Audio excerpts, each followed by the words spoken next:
So ఇప్పుడు మనకి inter అయిపోయింది, ఎంసెట్ రిజల్ట్స్ కూడా వచ్చేసాయి. సో అండ్ రేపో మాపో మనకి సో బైపీసీ స్టూడెంట్స్కి నీట్ రిజల్ట్స్ కూడా వచ్చేసినాయి. So what next?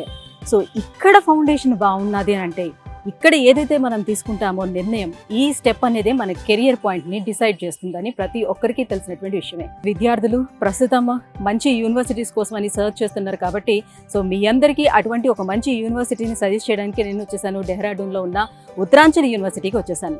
లోపలికి వెళ్దాం. సో పేరెంట్స్ అలాగే వాళ్ళ పిల్లలు ఆ స్టూడెంట్స్తో కూడా మనం మాట్లాడిద్దాం. లోపలికి వెళ్దాం పదండి. పేరెంట్స్ స్టూడెంట్స్ వీళ్ళందరూ కూడా యూనివర్సిటీకి వచ్చారు కదా. సో వీళ్ళకి యూనివర్సిటీ మొత్తం చూపించిన తర్వాత ఒక సెమినార్ కూడా కండక్ట్ చేశారు.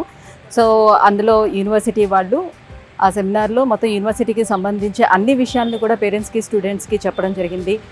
లైక్ ఇక్కడ ఎలాంటి కోర్సులను అందించడం జరుగుతుంది, ఎటువంటి ఫెసిలిటీస్ని ప్రొవైడ్ చేస్తున్నాము, అండ్ ప్లేస్మెంట్స్ అనేది ఏ రకంగా ఉంటుంది, ఇవన్నీ కూడా వాళ్ళకి చెప్పడం జరిగింది. అండ్ వాళ్ళకు ఉన్నటువంటి క్వరీస్ ఏవైతే ఉన్నాయో వాళ్ళు కూడా అడగడం జరిగింది. సో ఇద్దరి మధ్యన కొంత ఇంటరాక్షన్ అయితే జరిగింది.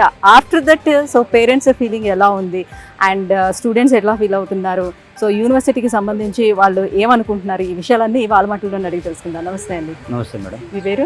శ్రీనివాస్ అండి. శ్రీనివాస్ గారు. సో ఎక్కడి నుంచి వచ్చారు మీరు? నెల్లూరు అండి. నెల్లూరు నుంచి. Okay fine. సో అంత దూరం నుంచి వచ్చారు కాబట్టి సో మీ పాప? అవును మేడం. నీ పేరు? భవ్య. శ్రీనివాస్ గారు, సో మొత్తం సెమినార్ అంతా కూడా పాల్గొన్నారు కదా. సో సెమినార్లో వాళ్ళు చెప్పిన మాటలను బట్టి ఎలా అనిపిస్తుంది? అమ్మాయిని ఇక్కడ జాయిన్ చేయాలనుకుంటున్నారా? సో ఎంత కాన్ఫిడెన్స్ వచ్చింది మీకు? వచ్చింది మేడం. జాయిన్ చేయాలనుకుంటున్నారా? సో మొత్తం అన్ని కూడా ప్లేస్మెంట్స్ గురించి వాటి గురించి చెప్పారు కదా, ఏమనిపించింది? బాగుంది మేడం. వేరే కాలేజెస్ కూడా వెళ్ళాము, తర్వాత వెళ్ళాము. ఓకే. అక్కడ వెళ్ళిన తర్వాత ఇక్కడికి వచ్చిన తర్వాత ఇక్కడ బాగా అనిపిస్తుంది.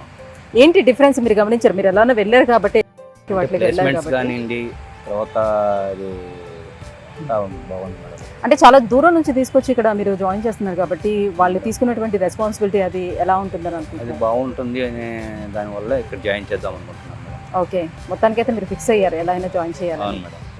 ఓకేనండి. All the best Bhavya.